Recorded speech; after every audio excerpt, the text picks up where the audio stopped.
శ్రీ సాయి సచ్చరితనే నమః.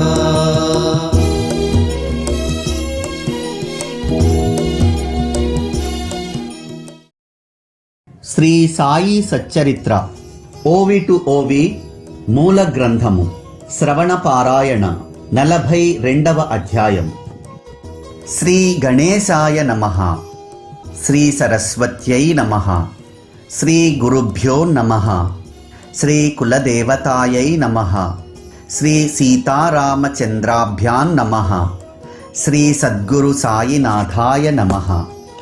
సత్పురుష శ్రేష్ఠ, నీకు నమస్కారం. భక్తుల పాలిటి కల్ప తరువైన సాయి సత్పురుషుల అవతారం. వారు దీనులకు తమ పాదాలయందు ఆశ్రయాన్నిచ్చి భవనదిని దాటే మార్గాన్ని చూపుతారు.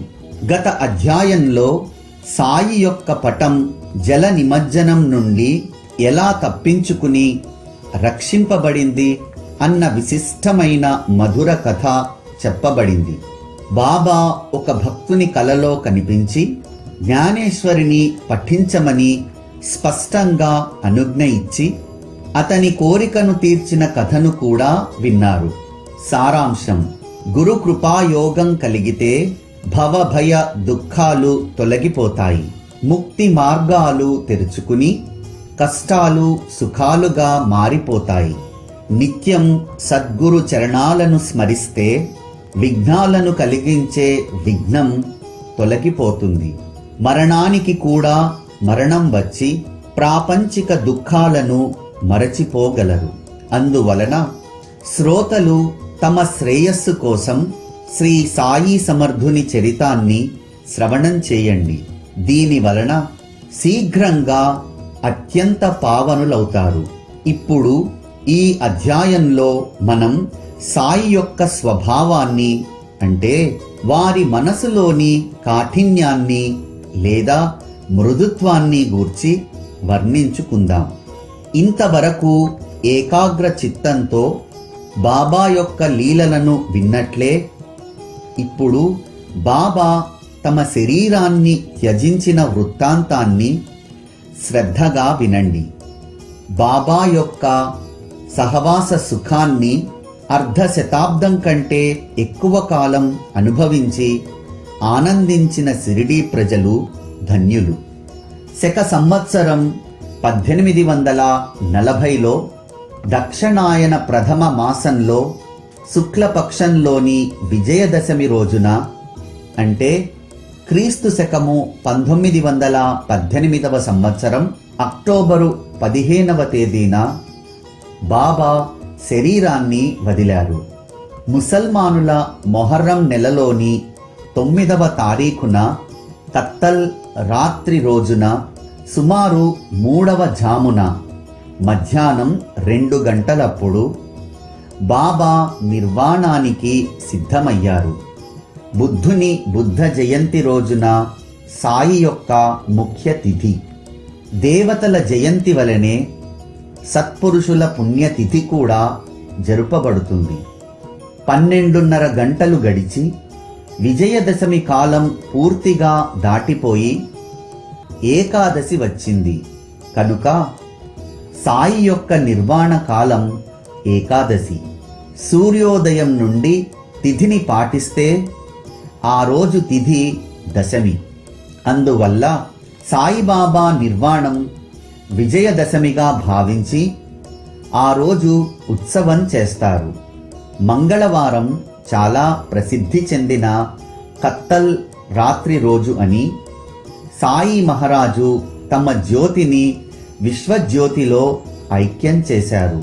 వంగ దేశంలోని ప్రసిద్ధమైన దుర్గా పూజ పర్వదిన సమాప్తి రోజు ఉత్తర హిందుస్థానంలోని వారందరికీ ఉత్సవ దినం.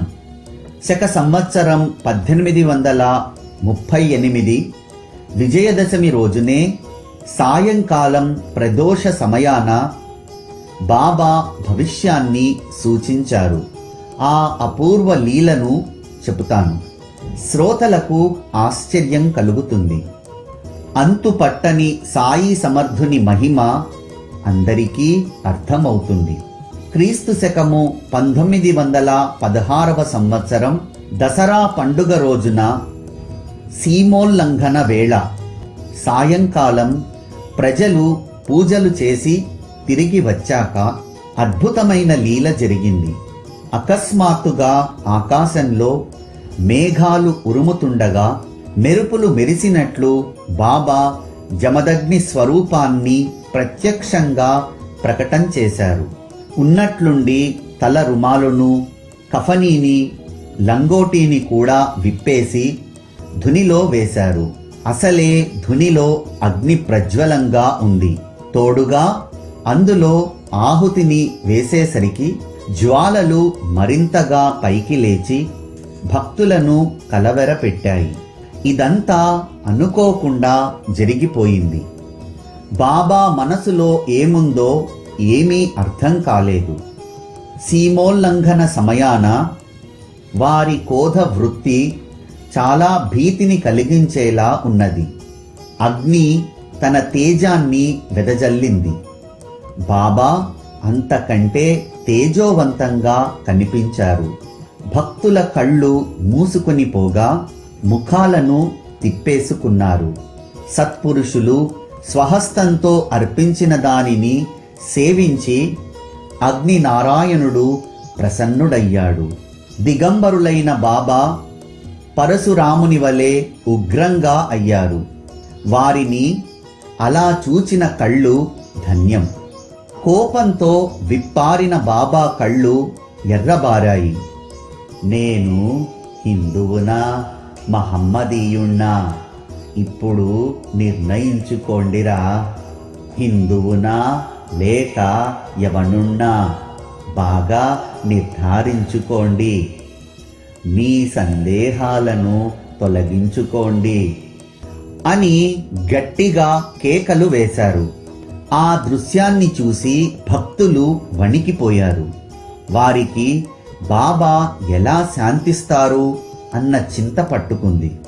మహావ్యాధిగ్రస్తుడైన బాబా యొక్క భక్త శ్రేష్ఠుడు భాగోజీ షిండే ధైర్యాన్ని పుంజుకుని బాబా సమీపానికి వెళ్ళి వారికి లంగోటీని చుట్టాడు. బాబా, ఇవాళ దసరా పండుగ, సీమోల్లంఘనం రోజున ఇదంతా ఏమిటి అని అన్నాడు. నా సీమోల్లంఘనం ఇదే అని చెప్పి బాబా టపటపమని సటకాతో కొట్టారు. ఈ విధంగా బాబా ధుని వద్ద దిగంబర వేషంలో నిలుచున్నారు. ఆ రోజున చావడి ఊరేగింపు ఎలా జరుగుతుందా అని అందరికీ చింత. ఊరేగింపు 9కి జరగాలి కానీ 10 బాబా శాంతించలేదు. భక్తులు ఎక్కడి వారు అక్కడే రెప్ప వేయకుండా చూస్తూ తటస్థంగా ఉండిపోయారు. అలా 11 అయింది. అప్పుడు బాబా కాస్త శాంతించి కొత్త లంగోటీని కట్టుకుని కఫనీని ధరించారు. చావడికి బయలుదేరటానికి గంట మోగింది. ఊరికే కూర్చుని ఉన్న భక్తులు పల్లకిని పూలతో శృంగారించి బాబా ఆజ్ఞానుసారం ప్రాంగణంలోకి తీసుకుని వచ్చారు. వెండి దండం, పతాకం, వింజామరలు, ఛత్ర చామరాది రాజోపచారాలతో, అలంకారాలతో రోజు విడిచి రోజు వెడలే ఊరేగింపు బయటకి బయలుదేరింది. సాయినాథ్ మహారాజ్కి జై అని ఒకటే కేకలు. ఆ జయ జయకారాలను ఎలా వర్ణించటం? అంతటా ఆనందం నిండిపోయింది. అప్పుడు బాబా తెల్లటి శుభ్రమైన రుమాలును తలకు చుట్టుకుని చిలుం, పొగాకు, సటక చేత పుచ్చుకుని అదే సుముహూర్తమన్నట్లుగా బయలుదేరారు. ఒకరు ఛత్రం, ఒకరు చామరం, ఒకరు అందమైన నెమలి పింఛముల వీవన, మరొకరు గరుడిని చిత్రం ఉన్న పతాకం, ఒకరు దండం పట్టుకున్నారు. ఆ విధంగా బాబా సీమోల్లంఘన మిషతో భవసాగర సీమోల్లంఘనానికి దసరాయే మంచి ముహూర్తమని అందరికీ సూచించారు. అటు తరువాత షిరిడీ వారికి బాబా ఒక్కటే దసరా పండుగను చూపించి తరువాతి దసరా సుముహూర్తాన తమ శరీరాన్ని ధరార్పణ చేశారు. కేవలం సూచించటమే కాదు, స్వయంగా అనుభవించి చూపారు. తమ శరీరమనే శుద్ధ వస్త్రాన్ని ఇదే దసరా రోజున యోగాగ్నికి అర్పించారు. క్రీస్తు శకము 1918వ సంవత్సరం దసరా పండుగ రోజును సుముహూర్తంగా చేసుకుని తమ ఆత్మను బ్రహ్మ స్వరూపంలో లీనం చేశారు. రాస్తూ ఉంటే ఇటువంటిదే బాబా యొక్క మరొక అనుభవం గుర్తుకు వచ్చింది. దీనివల్ల ఇదే విజయదశమి తిథి బాబా పుణ్యతిథి అని ముందుగానే నిశ్చయమైంది. షిరిడీ పటేలు రామచంద్ర దాదా ఒకసారి చాలా జబ్బు పడ్డాడు. ఆ బాధను భరించలేకపోయాడు. ఏదీ మిగలకుండా అన్ని రకాల చికిత్సలు అయ్యాయి. అతి దుఃఖకరమైన కష్టాన్ని నిగ్రహించుకోలేకపోయాడు. జీవితంపై విరక్తి కలిగింది. పటేలు చాలా బాధపడిపోయాడు. అట్టి పరిస్థితిలో ఒక అర్ధరాత్రి బాబా అతని తలవైపు ప్రకటమయ్యారు. అప్పుడు పాటీలు బాబా పాదాలు పట్టుకుని నిరాశతో, నాకు మరణం ఎప్పుడు వస్తుంది? ఇంత మాత్రం నిశ్చయంగా చెప్పండి. నాకు జీవితంపై అసహ్యం కలిగింది. మృత్యువు కష్టమని అనిపించటం లేదు. చావు ఎప్పుడు నన్ను కలుసుకుంటుందా అని ఎదురు చూస్తున్నాను అని అన్నాడు.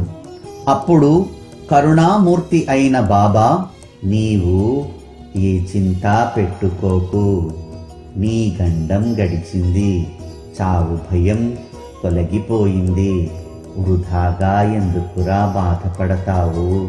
నీకేం భయం లేదు, నీకు మరణం తప్పింది. కానీ రామచంద్ర, నాకు తాత్యా స్థితి ఆశాజనకంగా కనిపించటం లేదు.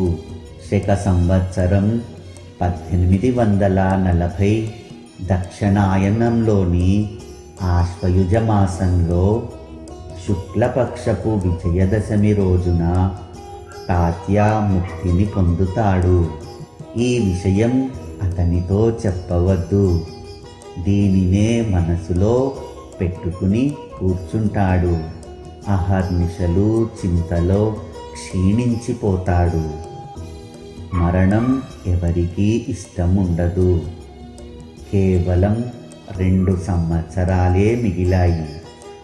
తాత్యాకు సమయం సమీపించింది. రామచంద్రునికి దిగులు పట్టుకుంది. బాబా మాట వజ్రలేపనం వంటిది.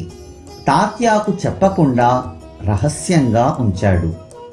బాలా అనే దర్జీ చెవిన వేసి, ఈ విషయం ఎవరికీ తెలియజేయవద్దు అని వేడుకున్నాడు.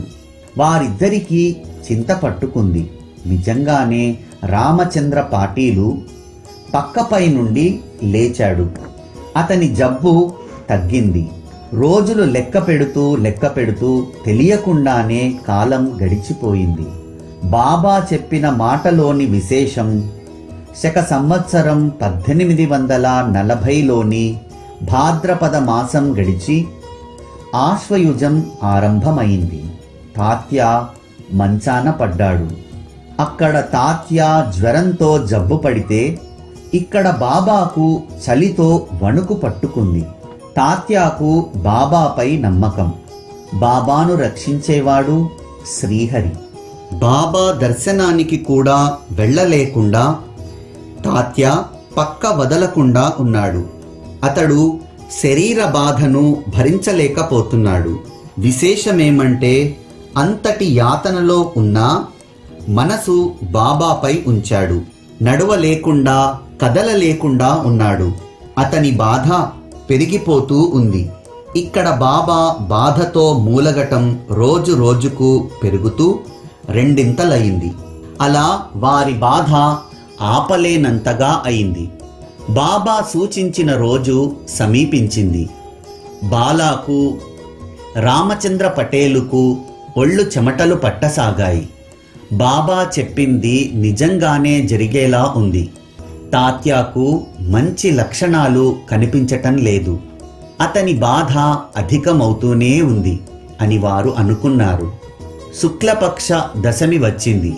తాత్యా నాడి కొట్టుకోవడం మెల్లగా తగ్గింది. అతనికి మృత్యువు సమీపించినట్లు అనుమానించి ఆప్తులు, ఇష్టులు గాబరా పడ్డారు. కానీ విశేషం జరిగింది. తాత్యా గండం తప్పి తాత్యా కూడా బ్రతికిపోయాడు. అతనికి బదులుగా పోయినట్లు బాబాయే వెళ్ళిపోయారు. బాబా వాణిని గమనించండి. తాత్యా పేరు చెప్పి ఏ కాస్త వేళ తప్పకుండా ఆ సమయానికి తమ ప్రయాణాన్ని సన్నాహపరుచుకున్నారు. భవిష్యాన్ని నిదర్శనంగా సూచించారు. అయినా అంతా జరిగిపోయే వరకు ఎవరికీ అర్థం కాలేదు. తాత్యాకు బదులుగా బాబా తమ శరీరాన్ని ఇచ్చి తాత్యా మృత్యువును ఆపేశారని ప్రజలు అన్నారు. ఏమో, వారి లీల వారికే అర్థమవుతుంది. బాబా శరీరాన్ని వదిలాక సుప్రభాతాన అరుణోదయ వేళ వారు పండరీపురంలో దాసుగణకు స్వప్న దృష్టాంతాన్ని కలిగించారు. మసీదు కూలిపోయింది. షిరిడీలోని నూనె వ్యాపారులందరూ నన్ను బాగా కష్టపెట్టారు. నేను ఇప్పుడు అక్కడ నుండి వెళ్ళిపోతున్నాను. అందుకే నేను ఇక్కడి వరకు వచ్చాను. వెంటనే షిరిడీకి పద, వచ్చి నన్ను బాగా పొగడపూలతో కప్పు, ఈ నా కోరికను తీర్చు. ఇంతలో షిరిడీ నుండి ఉత్తరం అందగా బాబా సమాధి చెందినట్లు తెలిసింది. ఆ వార్త విని దాసుగణు తక్షణం షిరిడీకి బయలుదేరాడు.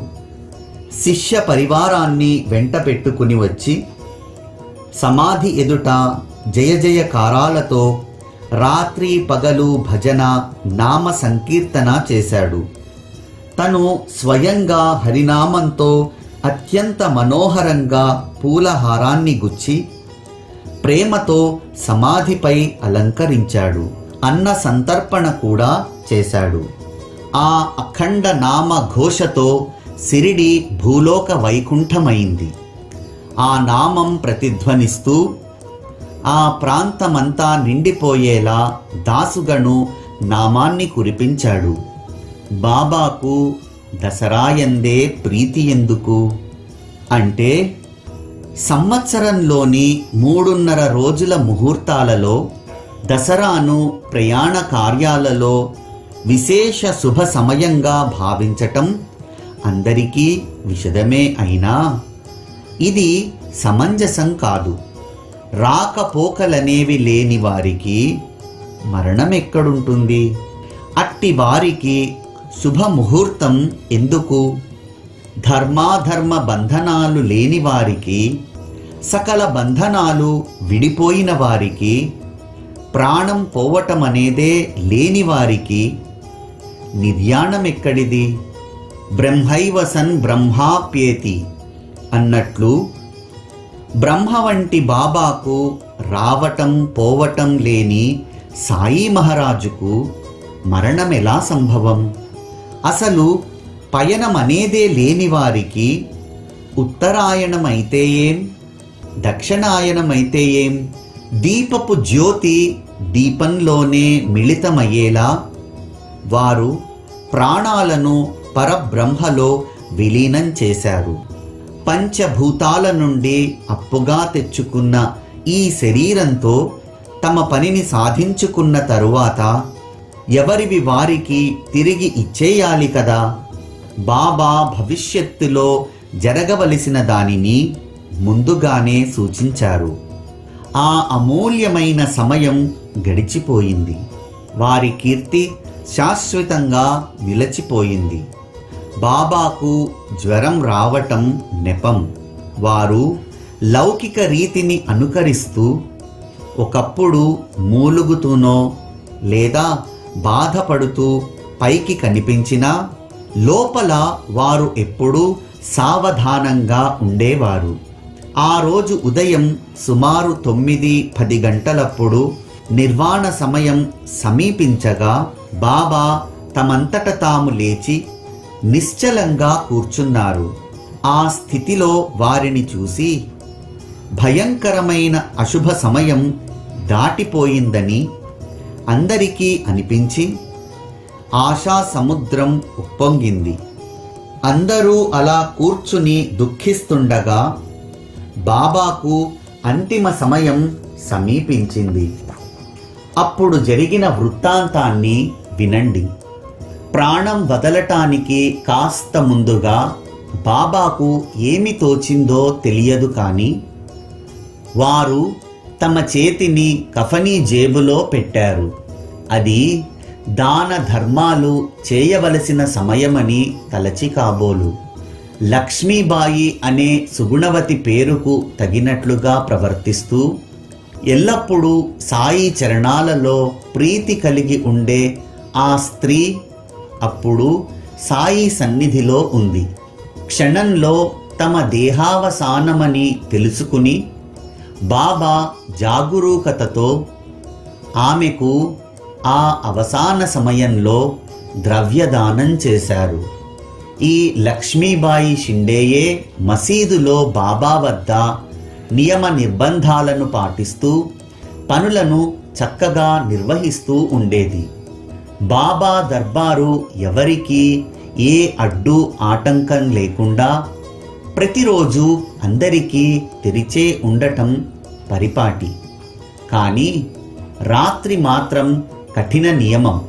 సాయంకాలం బాబా విహరించి తిరిగి రాగానే భక్తులు ఇళ్లకు వెళ్ళిపోయి మరునాడు తెల్లవారిన తరువాతే మసీదుకు వచ్చేవారు. కానీ భక్త మహాల్సాపతి, దాదా కేల్కరు, లక్ష్మీబాయిల భక్తి కారణంగా వీరికి రాత్రి వేళయందు నిషేధముండేది కాదు.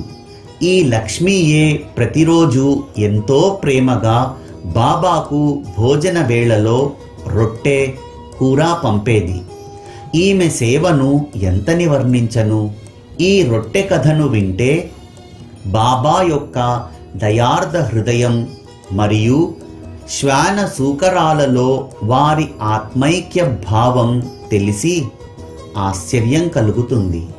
ఒకసారి సాయంకాలం బాబా తమ ఛాతిని గోడకు ఆంచి ప్రేమగా ముచ్చటిస్తూ ఉండగా అక్కడికి లక్ష్మి వచ్చింది. తాత్యా పాటీలు ఇంకా ఇతరులు కూడా బాబా వద్ద ఉన్నారు. లక్ష్మి వచ్చి బాబా పాదాలకు వందనం చేసింది. అప్పుడు బాబా ఆమెతో, లక్ష్మి, నాకు ఆకలి వేస్తుంది అని చెప్పారు. ఆమె, బాబా, నేను ఇప్పుడే వెళ్ళి రొట్టె తీసుకుని వస్తాను అని చెప్పి వెళ్ళి వెంటనే రొట్టెను చేసి కూర పచ్చడితో సహా తీసుకుని వచ్చి ఆ అల్పాహారాన్ని బాబా ఎదుట ఉంచింది. బాబా ఆ విస్తరిని తీసి కుక్క ఎదుట ఉంచారు. వెంటనే లక్ష్మి, బాబా, మీరిలా చేశారేమిటి అని ప్రశ్నించింది.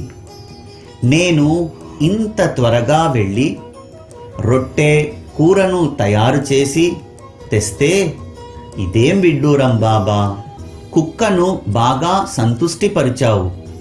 నీకు ఆకలి వేస్తూ ఉంది కదా, మరి ఇదేం విచిత్రం, ఒక ముక్కనైనా నోట్లో వేసుకోలేదు.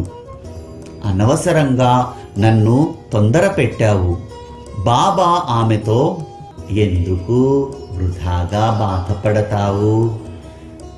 ఈ కుక్క కడుపు నిండితే నేను తృప్తి చెందినట్లే అని తెలుసుకో.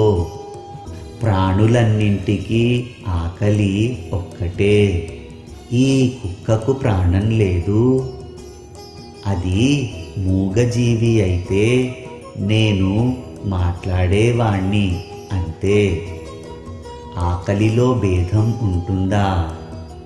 ఆకలితో ప్రాణం విలవిలలాడుతూ వ్యాకుల పడేవారికి అన్నం దానం చేస్తే దానిని నా నోటికి అందించినట్లే అని తెలుసుకో.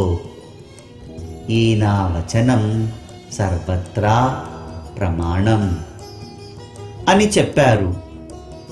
ఇది వ్యావహారిక సందర్భమే అయినా అంతా పరమార్థ బోధ. సాయిబాబా యొక్క ఈ ఉపదేశ వచనం ప్రేమ రసంతో పరిపక్వమైనది. వారు సులభమైన ప్రాపంచిక భాషలో చెప్పుతూ పరమార్థ రూపురేఖలను చిత్రీకరిస్తారు. ఎవరి దోషాలను చూడక, ఎవరిని దూషించక భక్తులను సంతోషపెడతారు. వారి ఉపదేశానుసారం అప్పటి నుండి లక్ష్మి ప్రతిరోజు రొట్టె ముక్కలను పాలలో వేసి ప్రేమపూర్వకంగా తెచ్చిపెట్టేది. బాబా కూడా అదే అలవాటుగా ఆమె రొట్టెను ప్రేమతో తినేవారు. ఎప్పుడన్నా ఆలస్యమైతే బాబాకు ఆ భోజనం రుచించేది కాదు. లక్ష్మీ రొట్టె రావటం ఆలస్యమైనప్పుడు, భోజన సమయం దాటిపోయినా, అందరి పళ్ళాలలో అన్నం వడ్డించి ఉన్నా లక్ష్మీ రొట్టె వచ్చే వరకు బాబా నోట్లో ముద్ద పెట్టుకునేవారు కాదు.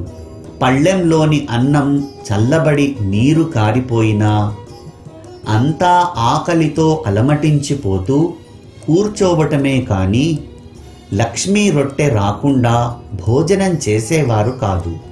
తరువాత బాబా కొంతకాలం వరకు ప్రతిరోజు 3:30 గంటలప్పుడు లక్ష్మీతో సేమ్యాను తెప్పించుకుని ఆమె వద్ద కూర్చుని సేవించేవారు.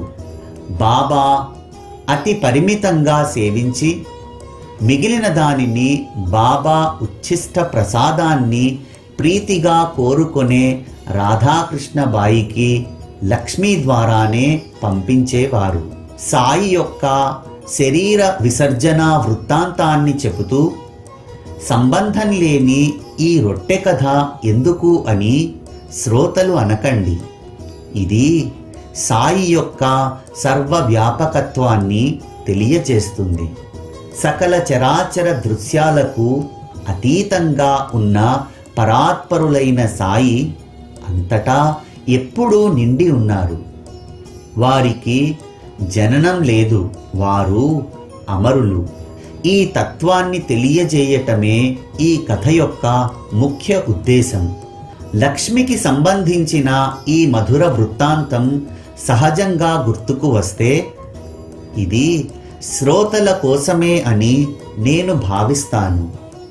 ఇటువంటి లక్ష్మి యొక్క సేవ బాబా ఎలా మరచిపోగలరు?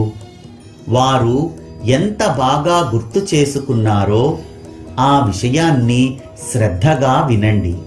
తమ శరీరం చిక్కి నీరసించిపోయినా, ప్రాణం కంఠం వరకు వచ్చినా బాబా తమ శరీర అవసాన సమయంలో లక్ష్మికి స్వహస్తాలతో దానం చేశారు. ఒకసారి 5, మరోసారి 4 రూపాయలను జేబులో నుండి బయటకు తీసి ఆమె చేతిలో ఉంచారు. బాబా చేసిన చివరి దానం ఇదే.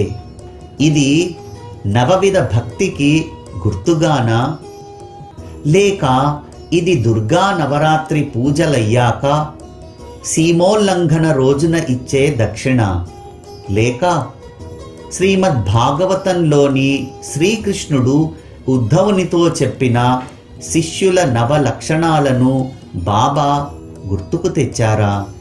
ఏకాదశ స్కంధంలో 10వ అధ్యాయంలో 6వ శ్లోకం యొక్క విశేషాన్ని గమనించండి. శిష్యులు గురువుల అనుగ్రహాన్ని సంపాదించుకోవటానికి ఎలా ప్రవర్తించాలో చెప్పబడి ఉంది. పూర్వార్ధంలో 5ను, ఉత్తరార్ధంలో 4 చెప్పినట్లుగా బాబా కూడా అదే క్రమంలో అదే ఉద్దేశంతో ఇచ్చినట్లుంది. శిష్యుడు గౌరవ మర్యాదలను ఆశించనివాడు, గర్వం లేనివాడు, ఏ మమకారం లేని గురు సేవాపరుడు, నిశ్చలమైన మనసు కలవాడు, పరమ జిజ్ఞాసాపరుడుగా ఉండాలి. అసూయ, వ్యర్థ ప్రేలాపన లేకుండా ఉండాలి. అటువంటి లక్షణాలతో తమ గురువును సంతుష్టిపరచాలి. ఇదే సాయినాథుల ఉద్దేశం. ఈ విధంగా తెలియజేశారు. కరుణామయులైన సత్పురుషులు ఎప్పుడూ భక్తుల శ్రేయస్సును మాత్రమే ఆలోచిస్తారు. లక్ష్మి తినటానికి బాగా ఉన్న భాగ్యవంతురాలు. ఈ 9 రూపాయలు ఆమెకు ఒక లెక్క. వానిని ఆమె దిగతుడిచి పారేయగలదు. అయినా కానీ ఆమెకు ఆ దానం అపూర్వమైనది. ఆమె పరమ భాగ్యం కారణంగా సాయి కృపాప్రసాదమైన ఇలాంటి నవరత్నావళిని సాయి యొక్క కరకమలం ద్వారా పొందింది. ఇలా ఎన్నెన్నో 9 రూపాయలు ఖర్చు అయి ఉంటాయి. కానీ ఈ దానం అత్యంత అపూర్వం. ఆమె జీవించి ఉన్నంత వరకు ఆమెకు సాయి స్మరణ ఉంటుంది. సాయిబాబా తన శరీరావసానం సమీపించినప్పుడు లక్ష్మిని బాగా గుర్తుంచుకుని ఆమెకు 4 మరియు 5 రూపాయలను ఇచ్చి జీవితాంతం ఆమె వారిని స్మరించుకునేలా చేశారు. బాబా ఎంతో సావధానంతో తమ వద్ద ఉన్నవారందరినీ భోజనానికి పంపించి ఊరి వారిని ఒకరిద్దరిని మాత్రం కూర్చుండనిచ్చారు.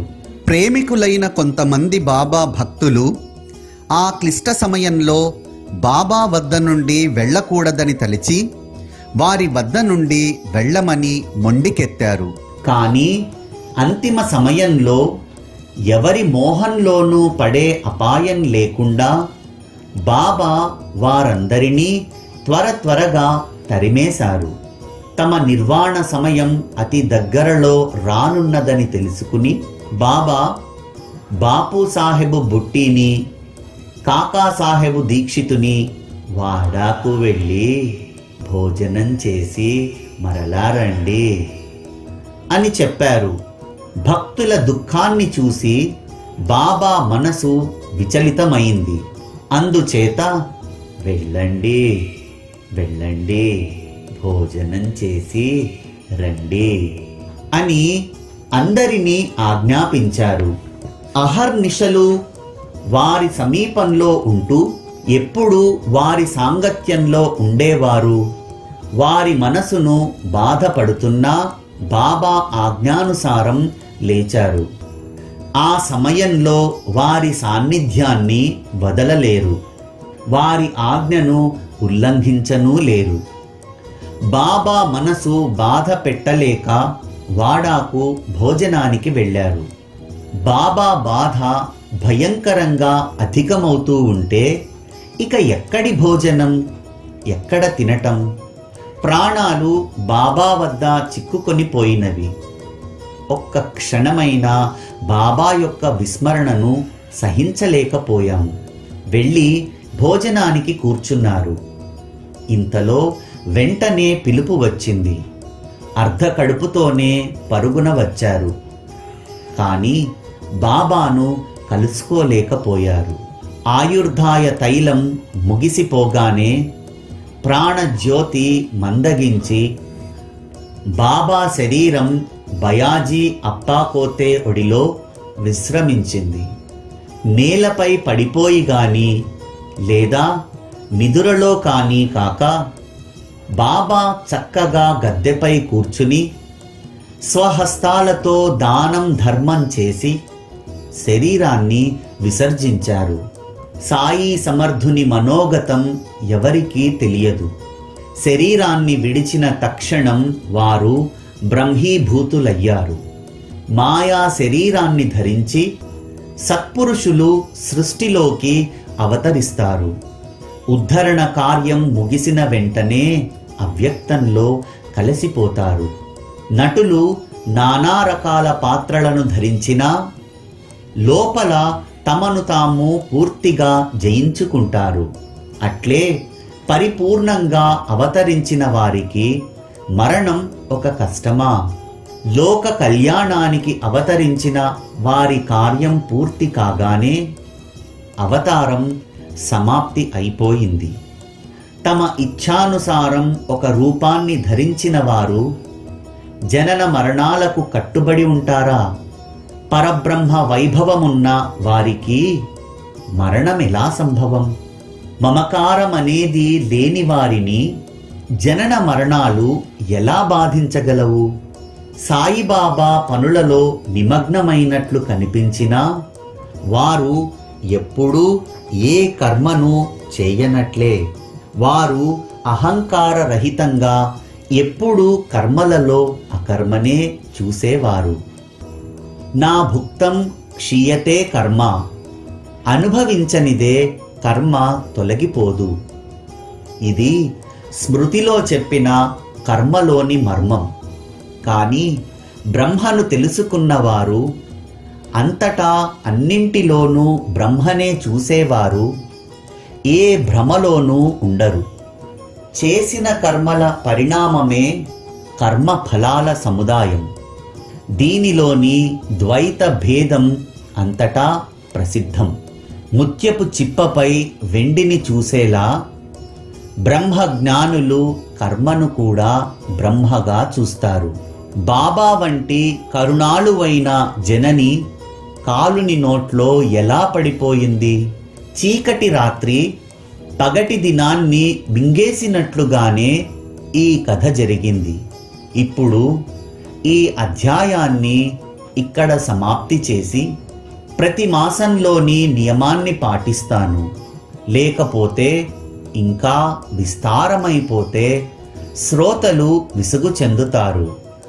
మిగిలిపోయిన బాబా నిర్వాణ కథను తరువాత క్రమంగా శ్రవణం చేయగలరు.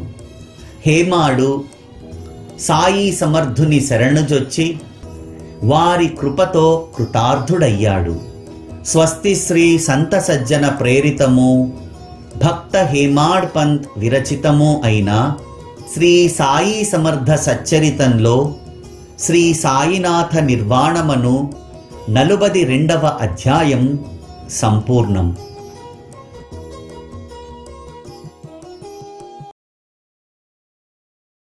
ఓం శ్రీ సాయి సచ్చరితనే నమః.